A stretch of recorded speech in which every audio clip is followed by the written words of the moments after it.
All right, we got a lot to get to. I would say probably the shocker of the offseason has got to be the SRX making the announcement yesterday that they are not going to be having a season this year. Absolutely. So, I mean, I don't know if. I mean, I was kind of. We've talked about this. Like the luster of that series is kind of lost a little bit. Mm-hmm. And It was lost after the first year, possibly. yeah, I thought so too. Yeah. Yeah, that's why Evernham tapped out. I Did he mean, yeah, I didn't know that. yeah, just 1 year and he was gone. Yep. I mean, you guys know better than me and Diego, but I mean, the vibe of those events was tremendous. Yeah. But I felt like the atmosphere and the vibe was way better than the actual product after that first race at Stafford. Right. Well, it wanted to be a touring series, and for touring series to survive a lot of the time, you got to do well on TV, and it just wasn't raking. And like they called it market factors or something like that, but the reality was it just wasn't raking in the hype on TV and social media. Yeah, so I didn't even have that on my radar. It was getting terrible ratings. I don't think they were breaking 1 million in the third season. It wasn't. What, great. Wow. Is that ESPN ratings? Yep. Wow. That's bad. If you're not getting 1 million viewers, yeah, that's tough. I feel like racing shows on TV don't do great, though. But, because the one that was on from down south, that Bowman Bowman Gray, yeah. Yeah, that was a big deal, and it just kind of feathered off. And I'm not sure why. And it's Well, they had horrible ratings right off the rip. I think they started at 9 p.m. on Sunday, Yep. Yeah. and then they bumped it to 11 p.m., like halfway through the season. Yeah. And I think that's because it was getting terrible ratings, but they already committed to it, and they just said, we'll just put it at 11 to finish it Yeah. out. And then the second time they did it, like 10 years later, it was on just like a streaming service. Right. It wasn't even on like network television. yeah. But, yeah, I don't know. I mean, I was not expecting that. I never went to one event. I didn't either. Yeah, and I wasn't. And it wasn't a big deal for me to say, "Oh, I want to go see this." I wanted to go the first year just because of like the broadcast aspect of it, but I didn't. I remember trying to get tickets and then talking with Bonsa, and he's like, "Oh no, the pits are closed for the public," and I was like, "Oh, then I don't have any interest now." Right.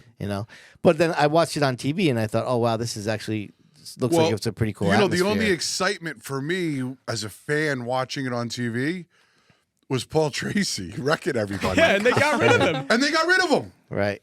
I mean, that was fun to watch. Yeah. And then he got the boot. You're suspended for life.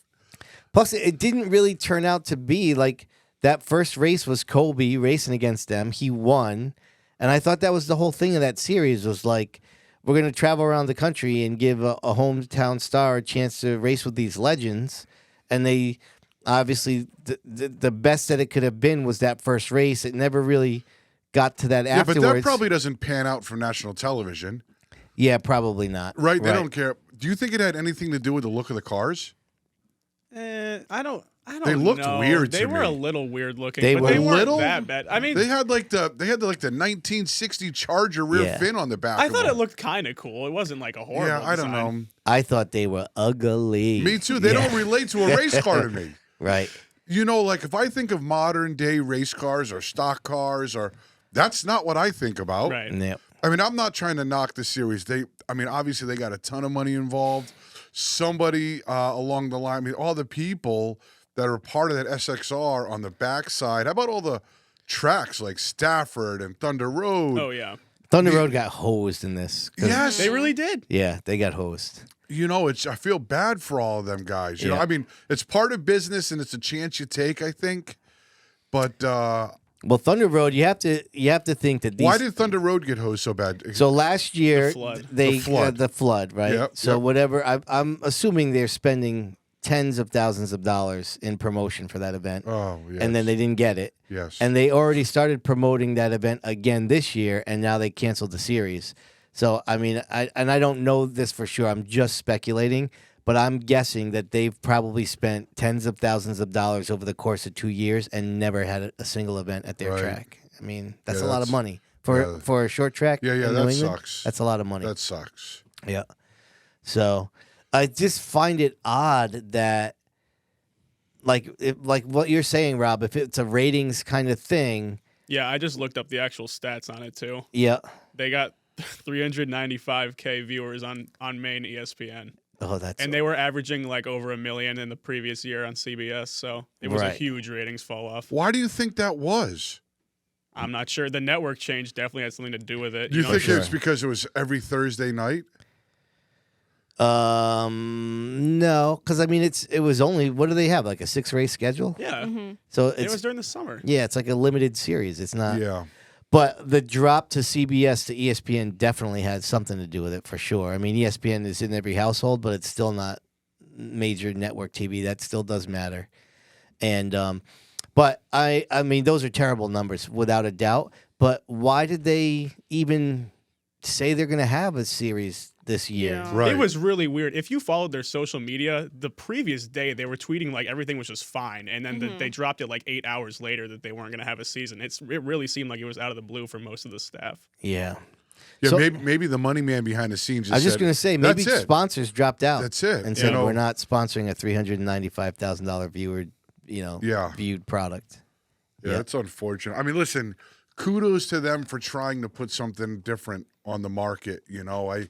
Obviously it just didn't catch Yeah. for some reason or another. I didn't like the cars personally, and a small part of me, like I'm a grassroots racer. I want grassroots racing, right? And I don't think it really was that, right? Because you have these big names. You almost feel, I'm not saying it was, but sometimes you may feel like it was slightly scripted. How does the guy start in the back? I mean, you have these Yeah. long heat races. The cautions Yes, they like- were throwing in. It's not like real racing. So a real racer would be like, dude, I'm not watching this. Yeah. You're right. This is not, I mean, this is just way too gimmicky for me to watch. Right. Does that Yeah, make sense? I'm for not sure. sure. Right? Now, if you had. That's what the Funkmaster Flex did when he had that no, late model race. I watched your thing. The Funkmaster Flex was a good race. It was, but they did a lot of shenanigans with the Well, qualifying they and had how a they. halftime. Yeah. I got in the show on a provisional. I don't know if because my car was good looking or I was part Filipino. Yeah. I don't give a shit what it was. I was Is that what the Morello name is? Filipino? Filipino. Okay. And then so I got to the lead. I started dead last. Yeah. I just got to tell you this because I watched the episode. I wasn't here. Yeah. And I said to my guys before I went out, I'm going to try not to get lapped. It's one of the first races they had the cone. You had to pick and choose if you wanted to go high or low. I've never done that before. So I live at the Speed Bowl. Everybody was going to the bottom. I said, I'll take it. I'll take it. Halfway mark. I know it's boring, Sid. Sorry. I was leading that race at the halfway point. I just I wanted was to just let going you to know say that. that, right? You did lead that race at From one a point. provisional to the lead. So Yeah. I loved that race. Yeah. I thought that race was better than the SRX race. Well, you were in it, so I mean that's not surprising. And I was racing hard. I think everybody was racing hard.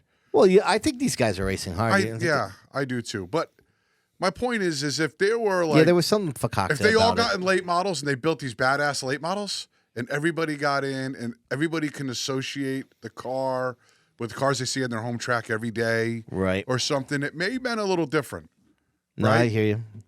It just kind of fell into this weird, like, uncanny, because it's called the superstar racing experience, right? Yeah. It kind of fell into this weird area where, like, you couldn't tell if it was supposed to appeal to the grassroots racing Right. or if it was supposed to be elevated into this thing where you had, like, IMSA, supercar, F1 stars coming. Right. Like, they kind of had an identity crisis, I feel like.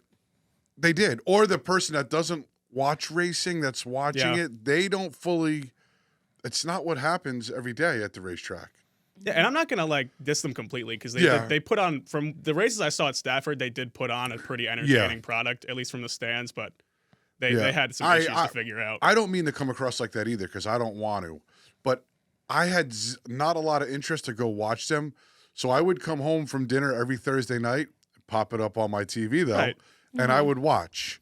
But I didn't have a lot of interest to go up to Stafford. It's a great event for Stafford. The amount of people that came through the gate to watch that race. I mean, let's count for a second here for these racetracks. Thunder Road, Stafford. The amount of hot dogs, pizza, soda, cans of beer, Yeah, right. T-shirts, the amount of money that this series was generating for these racetracks was Yeah. unreal. Yep. Unreal. I would die to have that T-shirt contract when they came in. You're sold out at Stafford, and you got to print 20,000 shirts, and you probably sell 3/4 of them. Right. Everybody makes money. The T-shirt guy, the guy distributing the T-shirts, the hot dog guys, everybody. So it just sucks all around for everybody. I just want to give a shout out to my drone tech, Phil DaCosta, because the drone on the SRX broadcast was pretty cool, but my man Phil could hang with him. Just saying.